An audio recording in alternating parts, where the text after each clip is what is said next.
Hey guys, what's up? Welcome back po sa aking YouTube channel sa Chance Home Workout.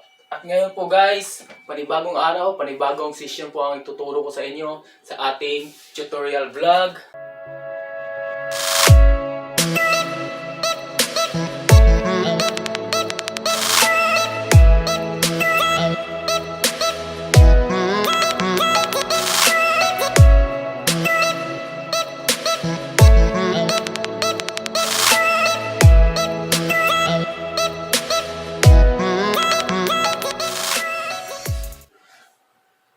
Pasensya na pala kayo sa aking buhok guys, sobrang messy na. So matapos lang tong winter, ay magpapagupit na ako. So, balik ulit tayo guys. Ating tutorial ngayon ay kung paano natin i-workout ang ating chest using only body weights sa loob lang ng ating kwarto sa home workout. So bago natin simulan ang ating workout guys, big shout out muna sa aking wife na si Irish Vilches at kay Shirel Solano. Paki-subscribe na rin po ang kanyang YouTube channel sa The Solano Duo. And yun guys, so samahan niyo ako guys sa aking vlog tutorial. Guys, ang first exercise po natin ay ang regular push-up. And guys, ituturo ko po sa inyo kung ano ang proper form ng regular push-up para naman po sa mga beginner at gustong magsimula sa lang home workout katulad ko po.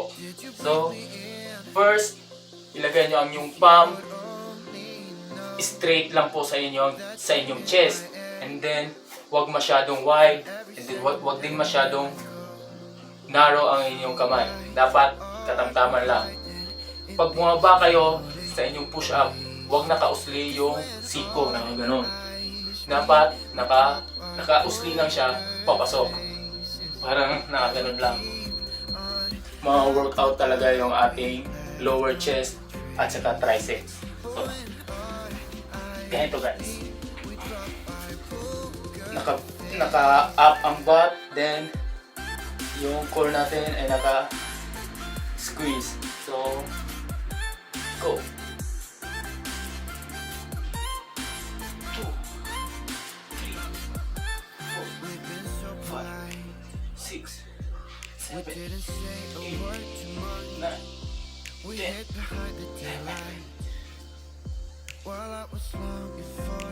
15. Alright! So, huwag ganon, kundi ganon lang. Ito yung proper sa regular push-up. So, papakita ko po sa inyo kung ano ang proper regular push-up.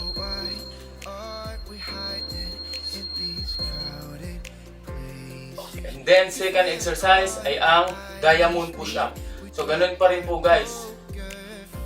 Ganong posisyon ng katawan, yung butt nyo dapat nakataas, yung core nyo nakatight, and then you form diamond sa inyong kamay.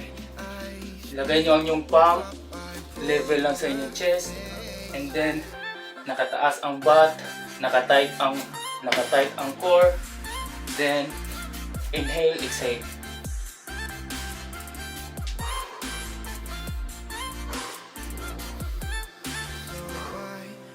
Huwag niyong kalimutang huminga guys pagka nakataas kayo.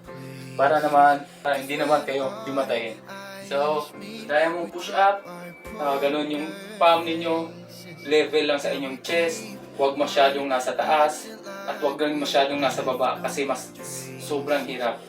Pwede naman sa baba. Kaso nga lang, sa mga beginner pa, dito lang talaga yan. Para mas madali lang. So, sit tayo sa ating third exercise. Ang susunod na exercise natin ay ang decline push-up.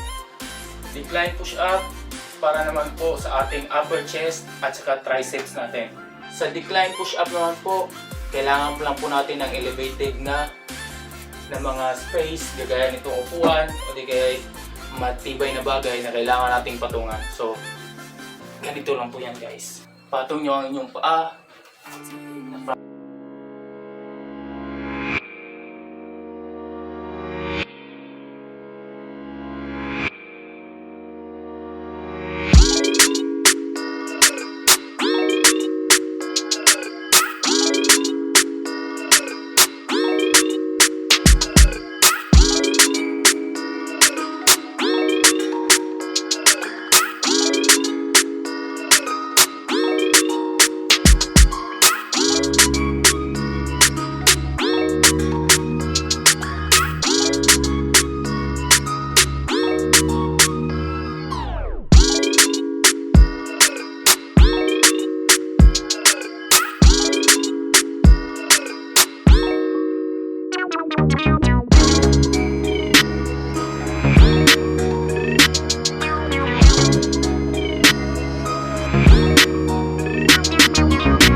Papakita ko po sa inyo na nakaharap ako.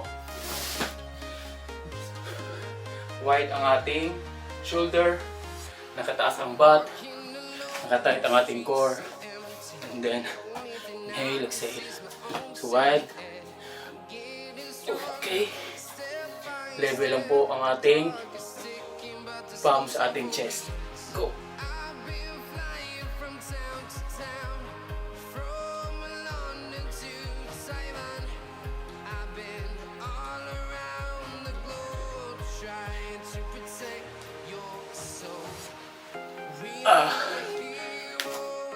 Woo!